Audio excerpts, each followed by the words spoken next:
This is CBC Nova Scotia News.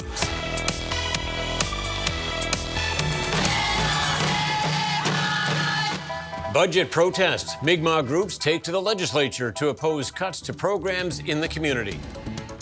Naming dispute. A project partner is disappointed by the name chosen for a churro park.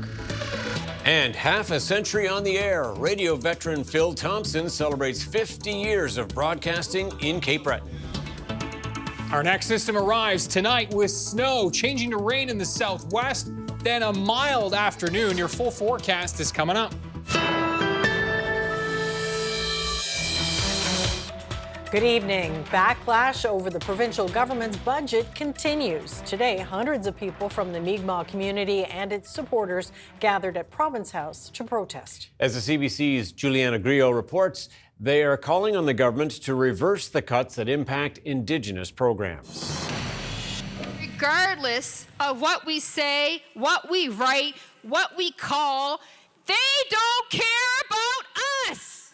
Hundreds of First Nation protesters stood outside the Nova Scotia legislature on Tuesday, making their dissatisfaction with the current government and their budget very clear. Cuts to services and grants in their community are not okay. That's cutting lifelines. It tells us that reconciliation is being treated as symbolic, not structural.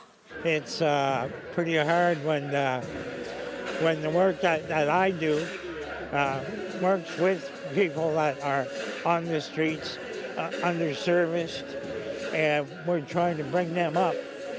And how can we do that when government cuts are going to affect them most of all?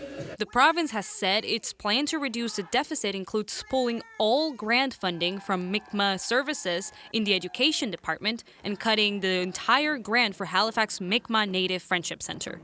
Protesters were also denouncing the government's lack of consultation with First Nations on environmental issues like uranium and fracking.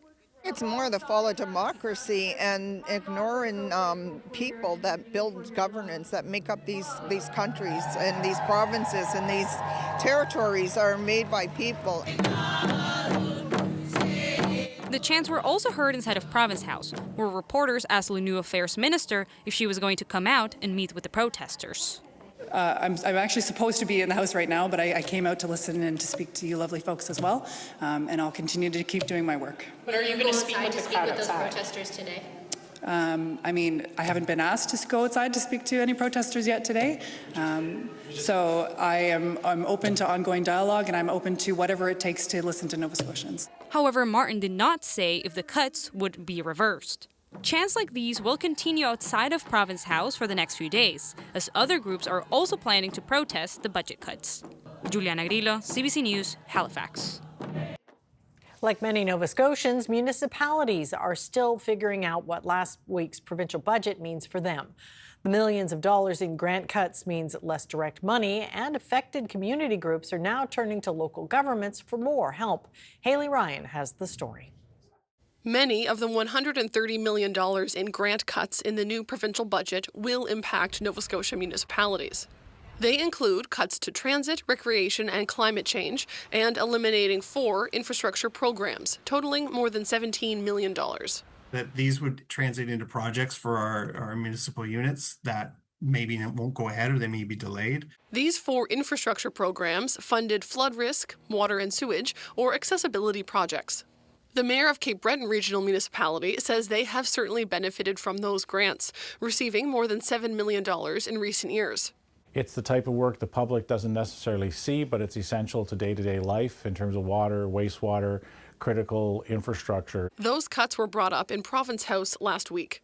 Why is this government taking money away from the basic infrastructure that Nova Scotians rely on to stay safe? The grants we looked at, they fall in the same eligibility as other grants for major infrastructure. Mitchell says he is confident any federal programs with costs shared between all levels of government will continue. But he says municipalities are worried about the future of museums being closed by the province and no new funding for libraries. He is hopeful the province may pivot on some items. What we're hearing is we need to fill these gaps for funding. Again, libraries to infrastructure and everything in between.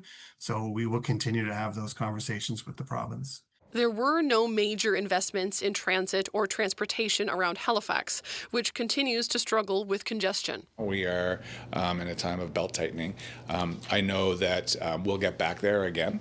These moves are necessary right now to maintain affordability for not just HRM residents, but residents across the province. Municipalities will benefit from some budget items like a new police record system, affordable housing projects, and new emergency shelter beds. Haley Ryan, CBC News, Halifax. A junior high school student was injured after an assault involving a pair of scissors at a Halifax school. Halifax police were called to St. Agnes Junior High on Mumford Road just before noon today. HRP says a young person used scissors to assault another youth. The victim was taken to hospital with non-life-threatening injuries, and the suspect was arrested. The investigation continues. Pumps will be busy this evening. The price of gas and diesel is expected to go up significantly overnight. The Nova Scotia Energy Board said the price adjustment is necessary due to significant shifts in the market price. Markets are reacting to escalating tensions in the Middle East.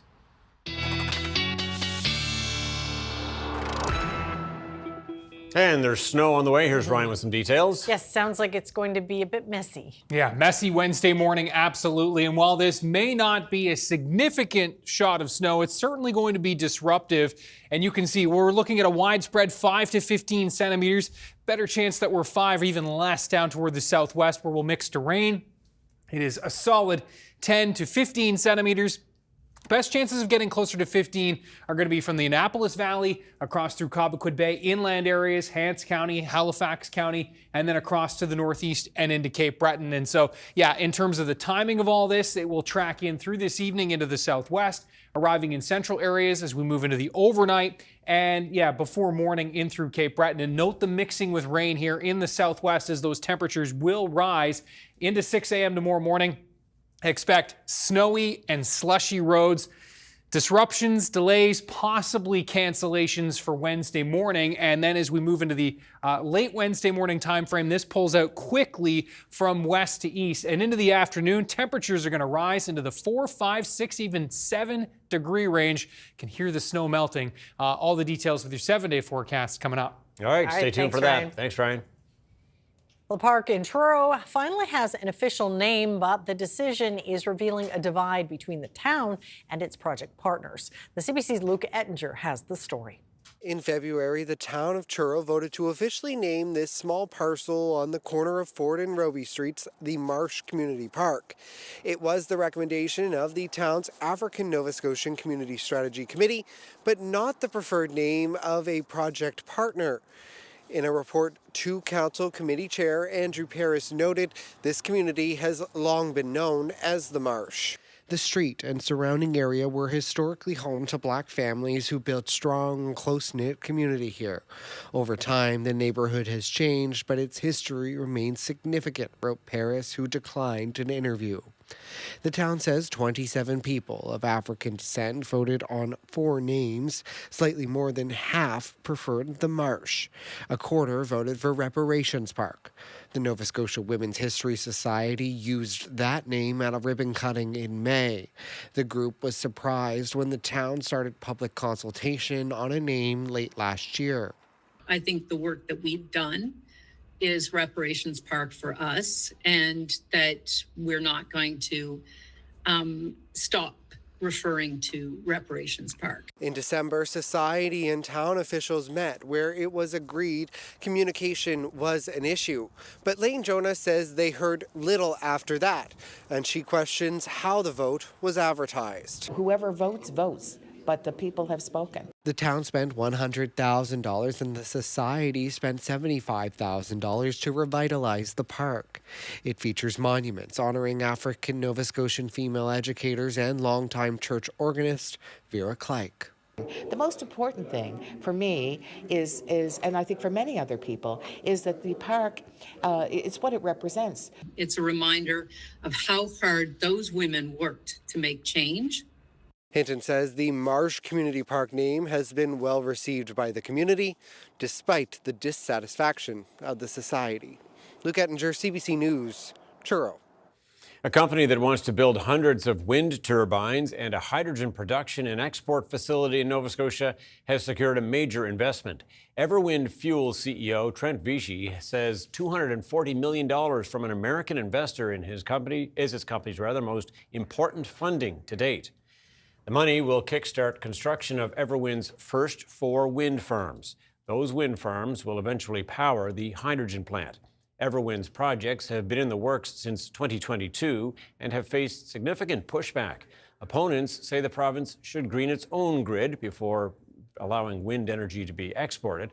Vichy says Nova Scotia's energy system will benefit from EverWind's projects. Hydrogen is produced on a flexible basis. So we're not running the plant 100% of the time. And so we time the production, it's highly flexible. Not only do we produce green hydrogen, but given that we can provide power to the grid when it's in high demand periods by not running our plant. EverWind is partnering with some Mi'kmaq bands, including Member 2, on its wind farms. A consortium backed in part by Nova Scotia businessman John Risley is seeking creditor protection after the province of Newfoundland and Labrador has vowed to take back its Crown land. Court documents filed by the consortium led by World Energy GH2 say a proposed green hydrogen operation is essentially worthless without the land. In an affidavit, Chief Executive Richard Hughes says the consortium owes the provincial government about $10.5 million in Crown land reserve fees. It follows Newfoundland and Labrador announcing it will strip Crown lands from green hydrogen companies that are behind on their fees. Risley's company, CFFI Ventures, is seeking a court-approved takeover in Nova Scotia due to more than $776 million US in debt. Ottawa is investing $8.5 million to help Atlantic Canadian businesses and organizations adopt artificial intelligence. Today is about investing in builders who are building reliable, trustworthy technologies to help industries, to boost productivity, to create new jobs in Atlantic Canada, to invest in innovation and solutions here. Solomon says if used responsibly, AI can be a useful tool. Well, we're about to meet the face behind a voice that has been heard over the airwaves for 50 years. Phil Thompson's passion for radio is matched only by his love for Cape Breton. Kyle Moore reports. 89.7 Community Radio time. It's a voice Cape Bretoners have come to know. This year, Phil Thompson is celebrating 50 years behind the microphone, all of it in Cape Breton. It was something that I had passion and always wanted to do. And to this day, I still have that passion for radio. It's just still, it's still in me, and that's why I continue to work. Thompson is originally from Stellarton, but moved to Cape Breton in the 1970s and has been here ever since. I always felt very welcomed here by the Cape Breton community. Met so many people in different organizations that just fell in love with this place. His first on-air job was working the all-night show on CJCB Radio. Over the years, he's filled just about every role there is on air, but says he will never forget that first day. Pretty scared. I mean, this is big-time radio. Now you're being paid. You're not a student anymore. This is a real job, and this is the real market.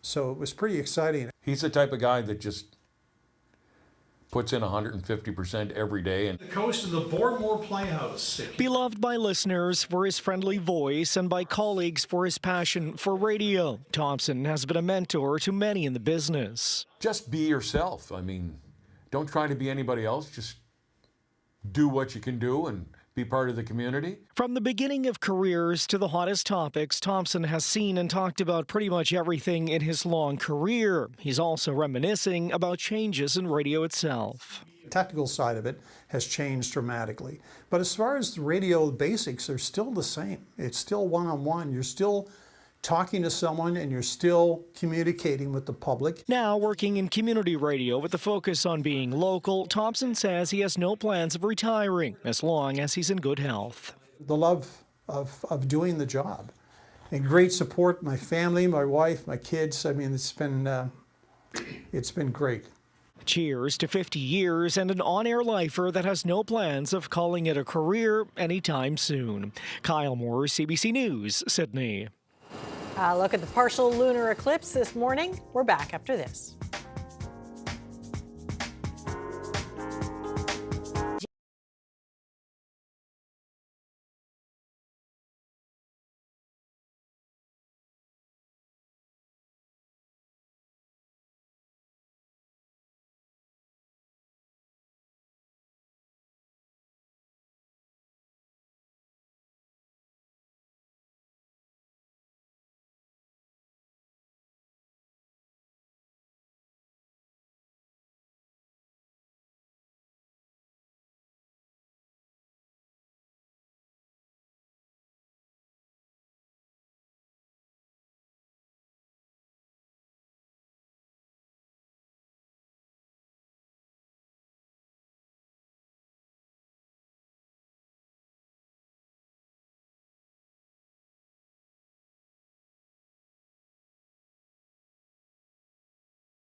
This weather update is brought to you in part by Atlantic Lottery's iGames. Play hundreds of games on the Atlantic Lottery app or at alc.ca.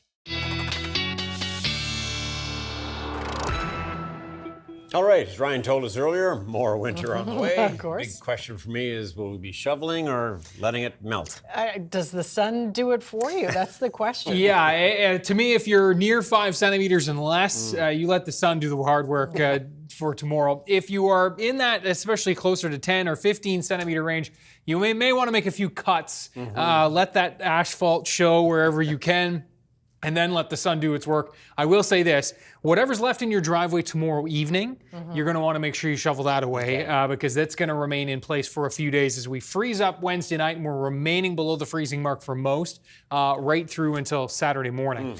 We'll talk about what happens beyond that in just a second. First, have a look at this beautiful shot here, Iona in Cape Breton, and you can see the cloud already starting to move in across the province. It's been moving in throughout the day, and and is now, pushing in through Cape Breton as well. How about the temperatures today?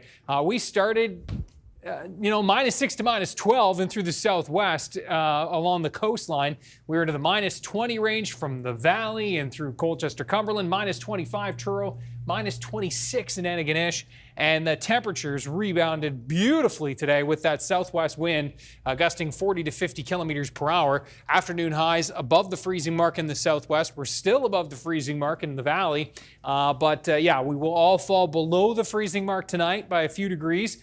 Note the southwest winds still sustained in the 20, 30 plus range, and some gusts at last check that have been in the 40 to 50 kilometer per hour range. We've been seeing some gusts in and around the 70 range through the Tantramar Marsh area up towards Amherst and along the coastline of the Atlantic, and gusting just shy of 60 at last check in Cape Breton. The clouds have quickly been building in. There's the snow, which is snowing itself right now in through the new northeast part of the U.S. This is the frontal boundary that's really directing traffic. So we're going to see the mild push behind this system, believe it or not, and then the colder air sweeps in on the other side of this front, and it will be turning rather chilly as we move, especially Thursday afternoon in the northeast and into Thursday night. Quick look at those snowfall totals again in case you missed it. Looking at 5 or less down in here and through the southwest, 5 to 10 along the Atlantic coastline, and that solid 10 to 15 centimeter swath, which looks most likely inland, higher terrain areas from the valley, Hants County, across through the northeast and into Cape Breton. Timeline, we are watching that snow spreading in this evening into the early overnight. By the time we get to 2 a.m., it's on the doorstep of Cape Breton and you folks into the mix by morning, and we are looking at that change to rain in through the southwest, and we could see a brief period of some freezing rain between that transition of snow to rain, and it does look like we're all waking up with, yes, snow and slushy roads and a slow-going commute tomorrow morning with disruptions, delays, cancellations. Make sure you've got the windshield washer fluid topped up, because as temperatures are going to be rising as the system departs and we change briefly over to rain along the Atlantic coastline, even up into Cape Breton, likely lots of spray on the roads. And then look at those temperatures climbing Wednesday afternoon. We're going to be in the 3 and 4 degree range for most of Cape Breton, a little cooler Port Hood up towards Mabu.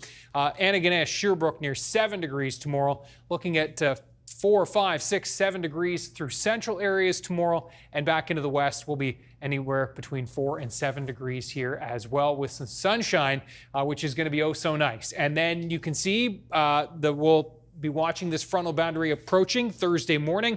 Front sinks southward, and Thursday is going to be kind of wild across the province temperature-wise. I mean, we've got the cold temps in the northeast, but the front hasn't quite made it to the southwest by Thursday afternoon. So I think Yarmouth and Shelburne will be as mild as 3, 4, and 5 degrees on Thursday afternoon, yet will be -8 and 9 across the Northumberland shore on the other side of that front. So yeah, a province divided on Thursday. We'll all get into the same air mass by Thursday night. High pressure dominating for Friday. I do think things are a little on the cloudy side for Friday. Some sun breaks possible.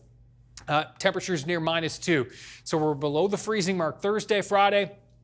Then on the plus side, very much so, Saturday into Sunday with some showers and maybe even our first double digits of the season by early next week. Tom and Amy. Way up there for sure. Good. All right. Thanks so much, Ryan. Thank you. Thanks, Ryan.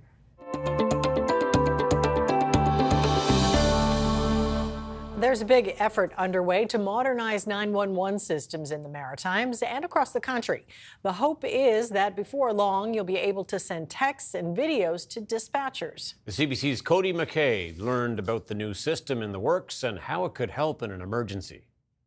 They're calling it Next Generation 911. Same old number, but with new features. It'll provide us with the ability to have callers send in pictures and videos.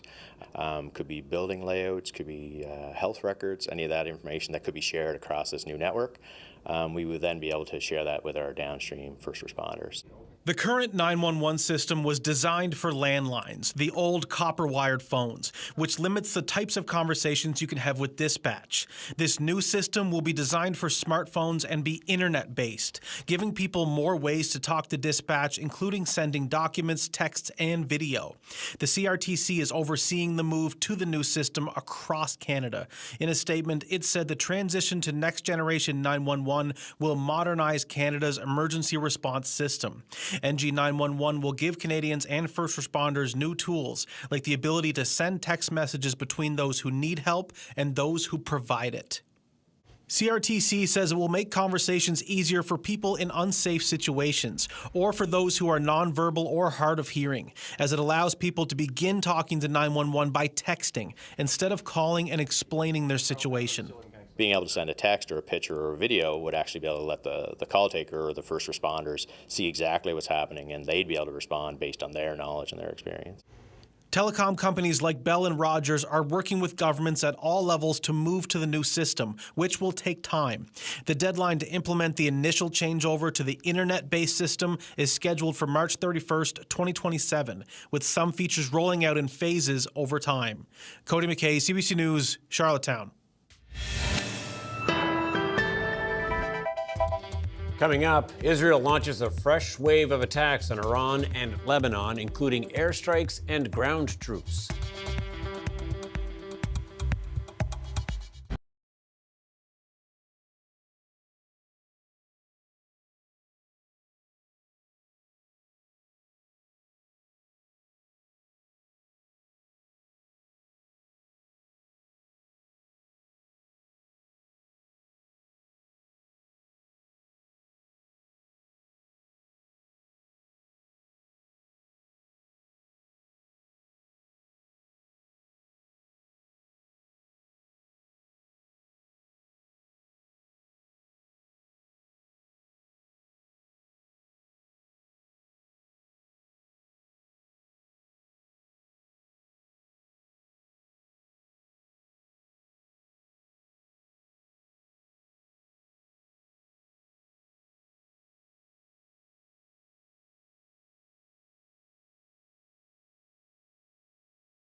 Welcome back. The U.S. and Israel's war with Iran has entered a dangerous new phase. After 4 days of airstrikes, Israeli ground forces are now involved in fighting Iran-backed Hezbollah in Lebanon. That as the bombardment of Iran continues and escalates with no end in sight. The CBC's Briar Stewart is in the region with the latest details. The U.S. and Israel continue to launch hundreds of strikes across Iran in a war that keeps expanding throughout the Middle East. Among the targets Tuesday, this building, which is used by Iran's Assembly of Experts, the group tasked with choosing the next supreme leader of the Islamic Republic. While the U.S. and Israel say they're hitting military and regime sites, schools have sustained damage as well. Iranian officials say more than 160 were killed in a strike on a primary school on Saturday. The dead were mostly students, and graves are now being dug to prepare for burial. The UN is calling for an impartial and thorough investigation. If attacks are found to be directed against civilians or civilian objects or indiscriminate attacks, they are serious violations of international humanitarian law and may amount to war crimes. Even as Iran is under pressure by two of the world's strongest militaries, it continues to hit back, firing drones and missiles across the Middle East. The U.S. Embassy in Riyadh, Saudi Arabia was hit, and another drone struck a parking lot next to the embassy in Dubai. Israeli officials say 3 people were injured after fragments of ammunition hit this street in the Tel Aviv area. In a dramatic escalation, Israel is sending ground troops into southern Lebanon, as it says it's ramping up its attacks on Hezbollah. Tens of thousands have been displaced in Lebanon, including many living in the southern suburbs of Beirut, an area that Israel is now striking. It's not clear how many have fled Iran over recent days, but thousands have crossed in and out of the country at this border crossing with Turkey. People are panicking to leave the country. They don't know what to do. They don't know where to go. They don't know who to call. And I hope it ends as soon as possible. Washington has said its military operation could take weeks and has warned that airstrikes will only intensify. Briar Stewart, CBC News, Van, Turkey.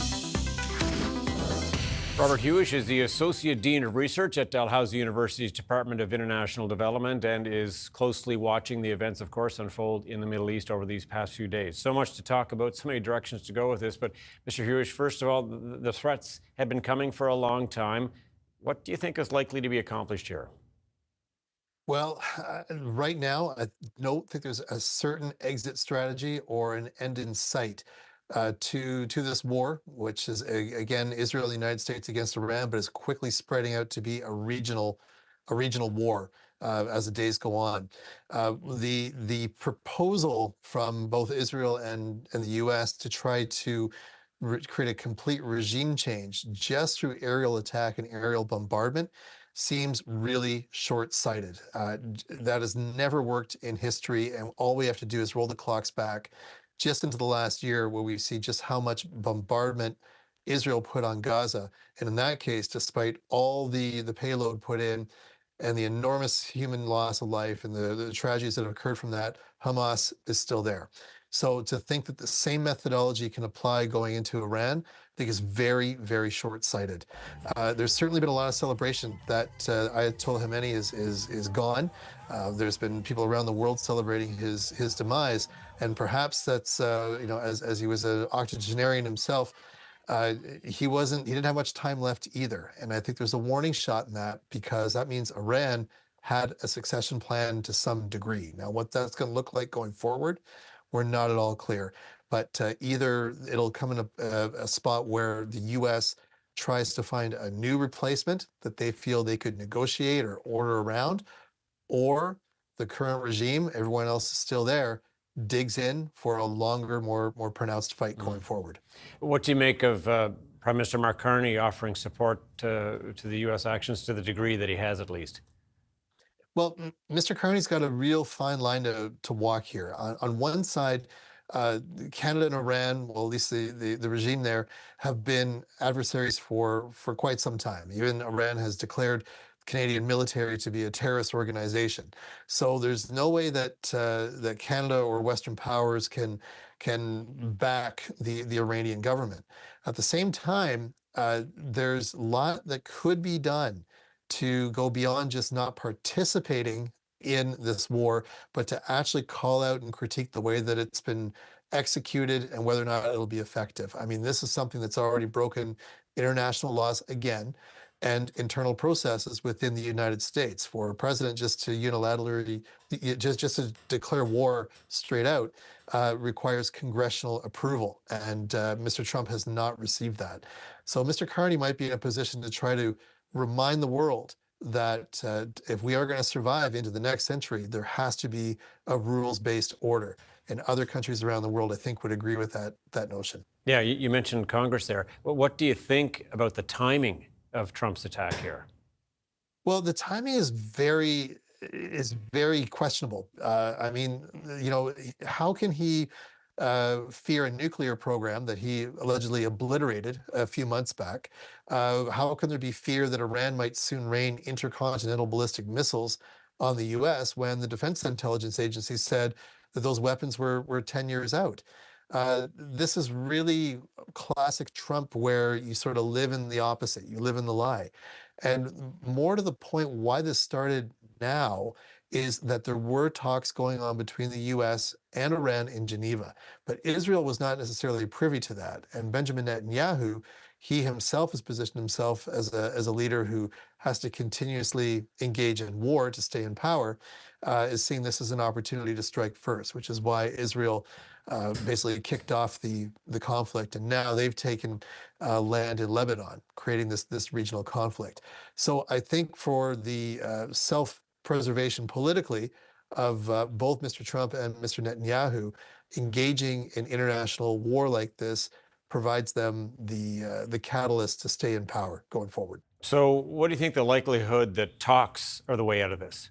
Well, it's going to be a really tough situation right now to determine that. And I think the bellwether with it is actually watching what happens within Iran. If we see that there's continued protests in the streets and that people are out celebrating the demise of Ayatollah Khomeini, then we could see that the regime itself is starting to lose its will to carry on. However, if there's repression that comes on those protesters, that means that there's still some fight left in the Iranian government, and we're already seeing more in that direction. In that Iran is attacking all the regional allies in the region, such as Saudi, Qatar, Bahrain, Kuwait, and this is where that sort of last stand tactic is to try to put those allied nations in real hardship that would ultimately drag the U.S. into the ground and have to be boots on the ground, which again is something that Mr. Trump has promised that he wouldn't do. But if you think about the fact that places like Kuwait, Oman, Saudi Arabia, up to 90% of their drinking water comes from desalination, a few Iranian missile strikes on those facilities, and you have an immediate crisis in those countries. So it's the likelihood, Tom, I think, is that we're going to see the only way negotiations to work is if the will of the Iranian Guard starts to back off and there is a new replacement in government that wants to work with the U.S. So much to watch for. Robert Hewish of Dalhousie University, thank you. Thanks, Tom.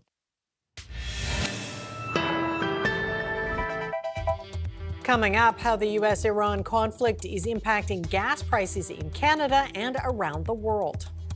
And British Columbia is ditching clock changes and moving to a year-round daylight saving time.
Welcome back. As the conflict between Israel and Iran escalates across the Middle East, bomb shelters have become a necessity for civilians. But not everyone in all the affected countries has access to one. In Tel Aviv, when the air raid sirens blared in the morning, the CBC News team was forced to take cover deep inside an underground parking lot. David Coleman was there.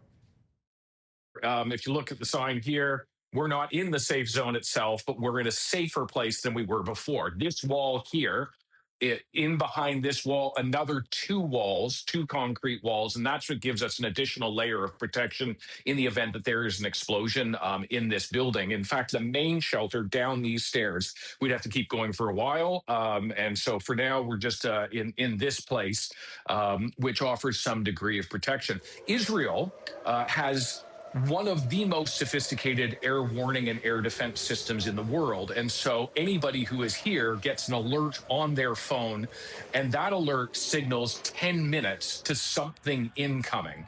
It goes over a wider geographic area. And so that is the point at which people begin to make preparations. You know, if you're out on the street, where is the nearest shelter? Can I get to an underground garage? Does the building I'm in have something? Are there no buildings? Should I get under a car? Should I get into a low place? Those are the kind of considerations. Then they'll have a more precise idea of where it's going to hit. And with that, air raid sirens then sound. With those sirens, that is the signal to take cover, because within 30 to 90 seconds of those sirens, that is when impact could occur. This is actually an underground parking garage. We are 5 floors below ground right now. Come inside and you'll see how it has been turned into a shelter, often for families. There are kids, there's a dog here. There's food that gets left out by volunteers to help provide for people, fans that are put out. There are washroom facilities, everything temporary because of the moment that they're in. Why are they here? Maybe their home does not have a shelter itself. Maybe they don't want to be going up and down stairs constantly throughout the course of the night, and so rather than going every single time the air raid siren sounds, they try to get an okay night's sleep by staying down here the entire time. In some ways, the people here are comparatively lucky, because if you look across this war zone, 10 countries now, not everybody has access to a shelter even like this. And so it gives you a sense of some of the many challenges going on during this war. And that report from David Coleman in Tel Aviv. Donald Trump is defending his decision to launch the U.S. operation against Iran. This as his administration pushes back against questions over its justifications to go to war and who made the call. Meantime, the U.S. State Department is urging all American citizens to leave more than a dozen countries in the region because of serious safety risks. The CBC's Chris Reyes has the latest. President Trump giving new insight into what triggered his decision to ally with Israel to attack Iran over the weekend. Trump took questions from reporters in the Oval Office as he met with the German chancellor. Trump seemed to imply that he acted on a feeling. We were having negotiations with these lunatics, and it was my opinion that they were going to attack first. They were going to attack. If we didn't do it, they were going to attack first. I felt strongly about that. The Trump administration has not presented any evidence that Iran would have attacked first, but Trump said he was concerned about that. But if we didn't do what we're doing right now, you would have had a nuclear war, and they would have taken out many countries, because you know what? They're sick people. Trump also said that it was the U.S. that took the lead on the action, not Israel. Based on the way the negotiation was going, I think they were going to attack first, and I didn't want that to happen. So if anything, I might have forced Israel's hand. Secretary of State Marco Rubio doubling down on why Trump chose to act now. The president said this is the weakest they've ever been. If we don't hit them now, a year from now, or a year and a half from now, no one will be able to touch them, and they'll be able to do whatever they want. And he made a decision to go. And he made a decision to go in a joint operation because it gave us the highest chance of success. And he made the decision to go first because he concluded that we were not going to get hit first. Democrats demanding clarity. There's shifting rationales for why we're there, and there's shifting explanations for what the plan is. But I am troubled by the lack of a rationale. This is not a defensive war. This is not a necessary war. This is a war of choice. The president should be focused on lowering costs. Instead of mission creep abroad, we need cost relief here at home. On regime change, President Trump did not go into great detail, only saying that the U.S. must first finish off the Iranian military, and that many of the leaders the U.S. had in mind to take over were likely killed in the attack. Chris Reyes, CBC News, New York. Iran is continuing to attack oil and gas infrastructure in the Persian Gulf and says it's taking aim at one of the world's most critical tanker lanes. The CBC's Nisha Patel has more on how this escalation is hitting global energy markets. Iran's drones and missiles may have limited range, but now global impact, damaging critical energy infrastructure in the Persian Gulf. Saudi Arabia's largest oil refinery at Ras Tanura shut down. At a massive liquefied natural gas plant in Qatar, production stalled. Iran thinks that is the only strategy that it can put enough pressure on Trump, particularly, to change the course of the action. Now Iran's Revolutionary Guards say they've closed the Strait of Hormuz, threatening to set fire to any ship trying to pass. About a fifth of the world's oil and natural gas goes through this waterway. At least 3 tankers have already been damaged in attacks here. Insurers are withdrawing coverage. Dozens of tankers are stopped on either side of the strait, unwilling to risk passage. Obviously, right now, Iran reacting to a lot of the U.S. strikes in a very unpredictable way, and that is part of the risk assessment that we're seeing show up in the price of oil. The concerns this conflict will disrupt energy supplies, driving oil prices higher. If we take the assumption that flows from the Gulf stop for 5 weeks, then I think we have to be prepared for significantly higher oil prices. Oil prices last crossed $100 a barrel almost 4 years ago during Russia's invasion of Ukraine. Experts say to reach that level again would take serious escalation. I think the market believes that there is a significant inventory buffer and that we're not going to get those very disruptive scenarios for now. But the longer this war lasts, the more prices could rise, including at the gas pump. Nisha Patel, CBC News, Toronto.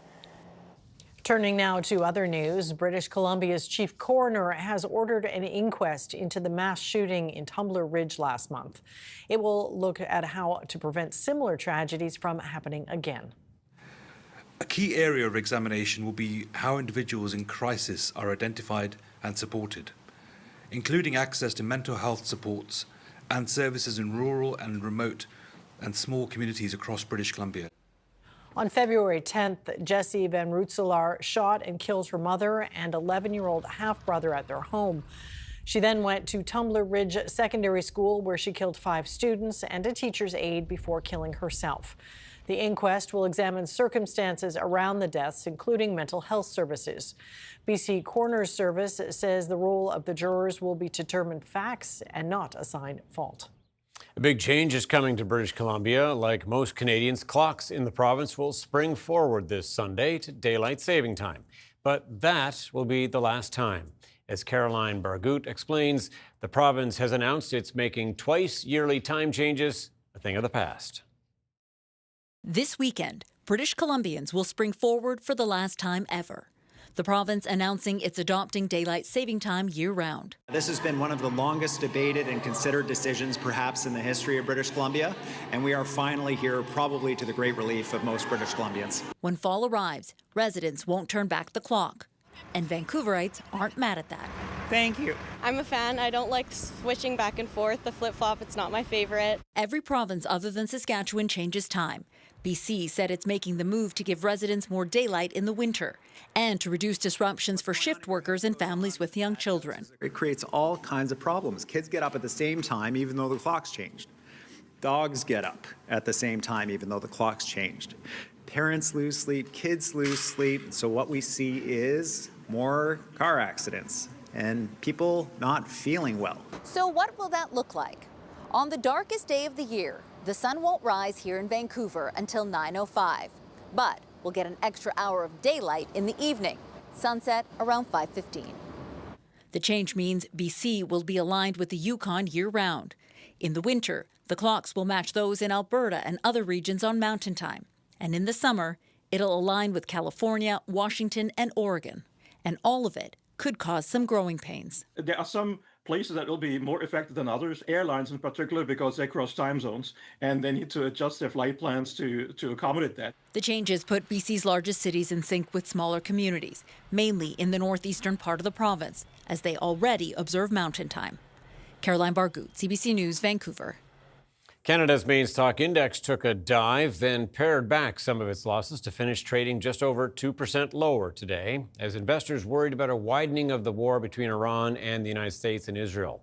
Here is a look at those numbers as we head to break.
This weather update is brought to you in part by Atlantic Lottery's iGames. Play hundreds of games on the Atlantic Lottery app or at alc.ca.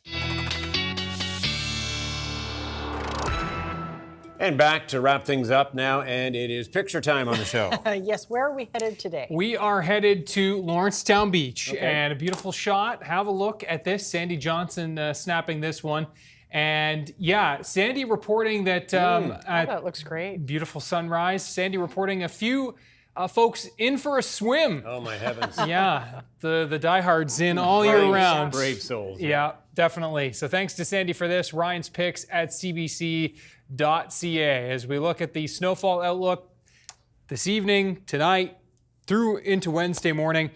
Generally 5 to 15 centimeters. If you were in the area in light blue, that's your best chance of seeing those amounts closer to 15 centimeters, 10 to 15. And it looks like Halifax, closer to the coastline, I'm thinking will be closer to 10, and then 5 to 10 down towards the south and west, where we could even see some amounts less than 5 centimeters, Yarmouth and Shelburne, with that mix to rain.